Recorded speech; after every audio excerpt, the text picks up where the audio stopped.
আসসালামু আলাইকুম ওরহমতুল্লাহি ওবারাকাতু। বিসমিল্লাহির রহমানির রহিম। প্রিয় বন্ধুগণ, রোজা এর আরবি শব্দ হলো সিয়াম, যার আবিধানিক অর্থ হলো সুবে সাদিক থেকে নিয়ে সূর্যাস্ত পর্যন্ত খাবার, পানাহার, স্ত্রী সংযম এবং নানা ধরনের অশ্লীল কাজ থেকে বিরত থাকার নামই হলো রোজা। কিন্তু কোনো ব্যক্তি যদি রোজা রেখে এই 6টি কাজ করে, তার রোজা কোনো মতেই আল্লাহ পাক রব্বুল আলামিনের কাছে গ্রহণযোগ্য হবেই না, বরং তার সারাদিন না খেয়ে থাকাই হবে। হ্যাঁ প্রিয় বন্ধুগণ, এই 6টি কাজ করলে আপনার কোনো মতেই আল্লাহ পাক রব্বুল আলামিনের কাছে রোজা গ্রহণযোগ্য হবে না। তাই বিষয়টি আমাদেরকে অবশ্যই জানতে হবে এবং তা থেকে বাঁচার অবশ্যই চেষ্টা করতে হবে।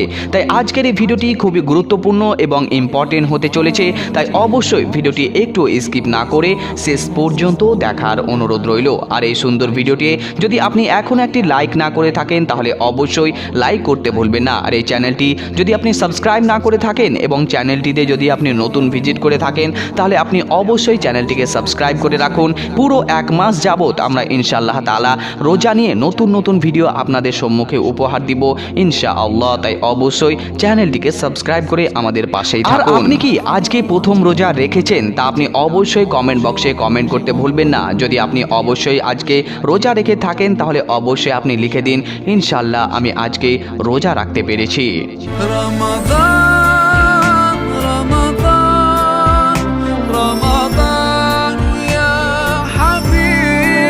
প্রিয় বন্ধুগণ, রোজার মাসে শুধু সকাল থেকে নিয়ে সন্ধ্যা পর্যন্ত না খেয়ে থাকলেই হবে না, বরং সকল অনৈতিক এবং ব্যাড সাবজেক্টগুলো থেকে নিজেকে বাঁচিয়ে রাখতে হবে।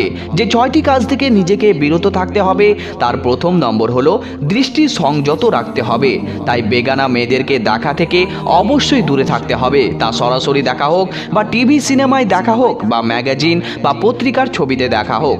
অনেকে রোজা রেখে অবসর সময়ে নাটক, সিনেমা দেখে কাটায় এবং অনেক যুবক যুবতী ছেলেমেয়েরা হোয়াটসঅ্যাপ, ফেসবুক, টুইটার, ইনস্টাগ্রাম সহ আরও অন্যান্য সোশ্যাল মিডিয়াতে নিজেকে অ্যাক্টিভ রাখে এবং এভাবেই দিনটিকে অতিবাহিত করে দেয়। কিন্তু তারা জানে না যে এতে তাদের রোজা হালকা হয়ে যায় এবং তাদের রোজা হয়ে যায় হিন্দুদের উপোস থাকার মতো। অনেকে আবার রোজা রেখে মোবাইলে ছবি, ফিল্ম দেখে সারা দিন কাটিয়ে দেয়। এসব কাজ থেকে নিজেকে অবশ্যই বিরত থাকতে হবে। দ্বিতীয় নম্বর যে কাজটি থেকে নিজেকে বিরত থাকতে হবে, সেটি হলো জবানের হেফাজত করা, অর্থাৎ গীবত করা, পরনিন্দা, অশ্লীল কথাবার্তা এবং ঝগড়া থেকে নিজেকে বিরত থাকতে হবে। কেননা মহানবী সাল্লাল্লাহু আলাইহি ওয়াসাল্লাম হাদিসের মধ্যে ইরশাদ করেছেন, যে ব্যক্তি রোজা অবস্থায় মিথ্যাচার এবং মন্দ কাজ ত্যাগ করেনি, তার পানাহার থাকা আল্লাহর কোনো প্রয়োজন নেই। এছাড়াও প্রিয় বন্ধুগণ, রাসূলুল্লাহ সাল্লাল্লাহু আলাইহি ওয়াসাল্লাম অন্য একটি হাদিসে বর্ণনা করেছেন যে রোজা অবস্থায় তোমাদের কেউ যেন অশ্লীল কথা না বলে এবং শোরগোল, হই হট্টগোলে লিপ্ত না হয়।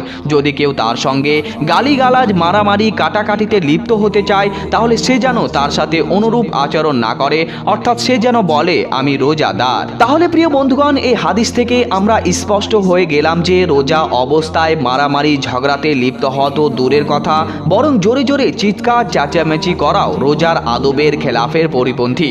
অতএব সকল রোজাদার ভাই বোনদেরকে এসব কাজ থেকে অবশ্যই দূরে থেকে সর্বদা জিকির, আজকার এবং কোরআনের তিলাওয়াতের মাধ্যমে নিজের মনকে তরুতাজা করে দিনটিকে অতিবাহিত করতে হবে। দ্বিতীয় নম্বর যে কাজটি থেকে নিজেকে বিরত থাকতে হবে, সেটি হলো কানের হেফাজত করা। যেমন গান শোনা, গীবত করা, পরনিন্দা এবং অশ্লীল কথাবার্তা শোনা থেকে নিজেকে বিরত থাকতে হবে। কেননা প্রিয় বন্ধুগণ, আমাদের ছোট ছোট ভাই ও বোনেরা রোজা রাখে, কিন্তু তারা রোজার আদবকে ভুলে গিয়ে বিভিন্ন ধরনের গান শুনে শুনে সারা দিনটিকে অতিবাহিত করে দেয়। সেই সব ছোট ছোট ভাই বোনদেরকে বলবো, তোমরা এই সময়গুলোতে গান শুনে অতিবাহিত না করে তোমরা কোরআনের তেলাওয়াত শুনতে থাকবে। অনেকটাই তোমার হৃদয় প্রশান্তি পাবে। তুমি যদি কোরআন পড়তে না পারো, তাহলে অবশ্যই তুমি কোরআনের তেলাওয়াত শোনো এবং বিভিন্ন মাওলানাদের জালসা শুনে সারা দিনটিকে অতিবাহিত করো। অবশ্যই তুমি নেকি হাসিল করতে পারবে। চতুর্থ নম্বর যে কাজটি থেকে বিরত থাকতে হবে, সেটি হলো অন্যান্য অঙ্গ প্রত্যঙ্গকেও হেফাজত করতে হবে।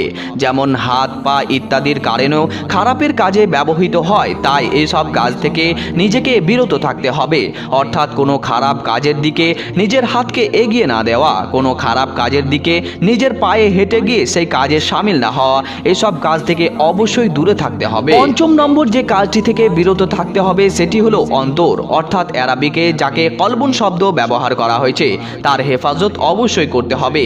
অন্তরকে সব রকম গুনাহ থেকে বিরত রাখতে হবে, যেমন গুনাহের পরিকল্পনা করে পিছনের গুনাহ স্মরণ করে তার স্বাদ গ্রহণ করা, অহংকার করা, হিংসা করা, কুধারণা ইত্যাদি থেকে অন্তরকে অবশ্যই হেফাজতে রাখতে হবে। ষষ্ঠম নম্বর সব থেকে গুরুত্বপূর্ণ এবং জটিল একটি বিষয়, সেটি হলো সেহরি ও ইফতারে হারাম খাদ্য পরিহার করা। ইমাম গজ্জালি রাহিমাহুল্লাহ বলেন, যে ব্যক্তি সারাদিন রোজা রেখে হারাম খাবার দ্বারা ইফতার করে সে যেন একটি অট্টালিকা নির্মাণ করে এবং একটি শহরকে ধ্বংস করে দেয়। সুবহানাল্লাহ। প্রিয় বন্ধুগণ, যে ব্যক্তি সারাদিন রোজা রেখে হারাম খাদ্য দ্বারা নিজের ইফতার করলো, অবশ্যই সে তার সারাদিনের না খেয়ে থাকাই হলো, অর্থাৎ সে তার রোজাটিকে বরবাদ করে দিল। আল্লাহ পাক রব্বুল আলামিন আমাদের সকলকে এই বিষয়গুলোর প্রতি অবশ্যই লক্ষ্য রেখে রোজা রাখার তৌফিক দান করেন। আমিন সুম্মা আমিন।